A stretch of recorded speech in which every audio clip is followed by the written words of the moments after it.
Hello, আজকে নিয়ে চলে এসেছি চিড়ার একটি ডেজার্ট। আশা করি এই ডেজার্টটা সবাই খেয়েছেন, তবুও কেন জানি না মনে হলো আপনাদের সাথে শেয়ার করি।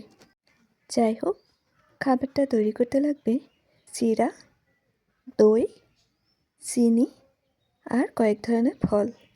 আপনারা যে কোনো ফল দিতে পারেন। আমার কাছে যা যা ছিল আমি সেটাই দিয়েছি বেদানা আর কলা। তো প্রথমেই চিড়াটা কয়েকবার ধুয়ে তাতে লবণ মিশিয়ে নিতে হবে। লবণটা অবশ্যই আপনাদের স্বাদ মতো নেবেন। এরপর তাতে দিয়ে দিতে হবে কয়েক চামচ মিষ্টি দই এবং চিনিটাও আপনাদের স্বাদ মতো নেবেন। এরপর আবারও ভালো করে মিক্সড করে নিতে হবে।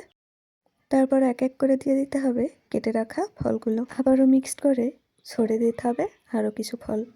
আগেই বলেছি ফলগুলো অবশ্যই আপনাদের পছন্দ মতো নেবেন। দুর্ভাগ্যবশত সেদিন আমার ঘরে এই বেদানা আর কলা ছাড়া কিছুই ছিল না। যাই হোক, আমাদের খাবার রেডি। আপনারাও ট্রাই করে দেখতে পারেন। পেট এবং মন দুইটাই ঠান্ডা হয়ে যাবে।